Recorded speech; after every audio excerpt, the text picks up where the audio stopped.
بسم اللہ الرحمن الرحیم۔ السلام علیکم ورحمۃ اللہ وبرکاتہ۔ میرے قابل احترام احباب، امید ہے سب احباب خیر و عافیت سے ہوں گے۔ اس سے پہلے ہم نے لحن جلی کے حوالے سے کچھ پڑھایا تھا آپ کو۔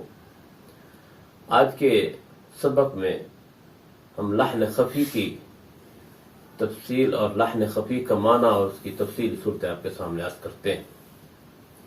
آئیے سبق کی طرف۔ لحن خفی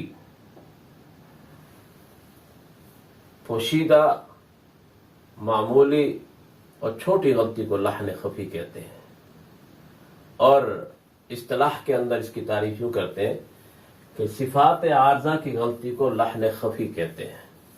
صفات عارضہ کی غلطی کو لحن خفی کہتے ہیں۔ جیسے اللہ، اس لفظ اللہ کے لام کو موٹا پڑھنے کے بجائے باریک پڑھ دیا جائے، اللہ۔ اور اسی طرح اگر لفظ اللہ کو باریک پڑھنا تھا اس کو موٹا کر دینا، جیسے للہ، اس کو باریک پڑھنا تھا اس کو موٹا کر دیا للہ۔ اسی طرح را کو موٹا پڑھنے کے بجائے باریک پڑھ دینا، جیسے الرحمن، آپ پڑھتے الرحمن۔ اور اگر را کو باریک پڑھنا تھا اس کو آپ نے موٹا کر دیا، جیسے رجال، آپ نے پڑھا رجال، تو را باریک پڑھنے کے بجائے آپ نے موٹا پڑھ دیا۔ تو لفظ اللہ کے لام کو موٹا پڑھنے کے بجائے باریک پڑھنا، یا باریک پڑھنے کے بجائے موٹا پڑھ دینا۔ اسی طرح را کو موٹا پڑھنے کے بجائے باریک پڑھنا، یا باریک پڑھنے کے بجائے موٹا پڑھ دینا، اس کو لحن خفی کہتے ہیں، لحن خفی کہتے ہیں۔ اب سمجھے، یہ جو ہم نے تعریف میں کہا تھا کہ صفات عارضہ کی غلطی کو لحن خفی کہتے ہیں، اب یہ صفات عارضہ کون سی ہیں؟ دیکھیے، اب ہم ان صفات عارضہ کی تفصیل کی طرف جاتے ہیں۔ صفات عارضہ جس کو اہل علم حضرات نے بیان فرمایا صفات عارضہ کل 11 ہے۔ کل کتنی ہے؟ 11 ہے۔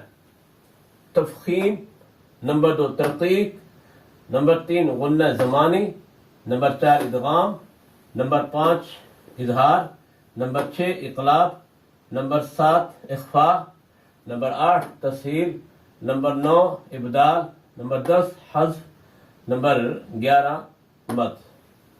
یہ وہ صفات عارضہ ہیں کہ ان میں سے کوئی سی غلطی کی جائے تو وہ صفات عارضہ کی غلطی ہی کہلاتی ہے۔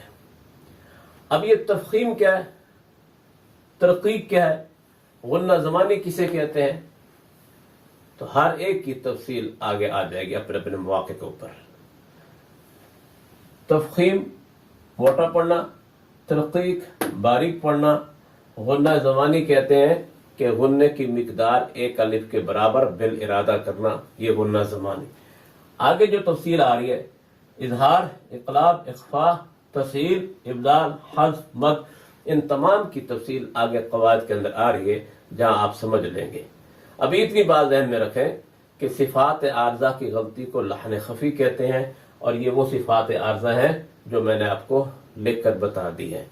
تو ایسی غلطی کو لحن خفی کہتے ہیں، لیکن لحن جلی ہو یا لحن خفی ہو، تمام قسم کی غلطی سے بچنا ضروری ہوتا ہے، کیونکہ اللہ کا کلام بے عیب ہے، بے عیب نازل ہوا ہے، اور خطا کرنا، غلطی کرنا، خواہ بڑی ہو یا چھوٹی ہو، یہ اللہ کے کلام کے اندر عیب کرنے کے مترادف ہے، لہذا اس ہر قسم کی غلطی سے بچنا ضروری ہے۔ اللہ رب العزت آپ کو اور مجھے سمجھ کر پڑھنے اور عمل پیرا ہونے کی توفیق عطا۔ السلام علیکم۔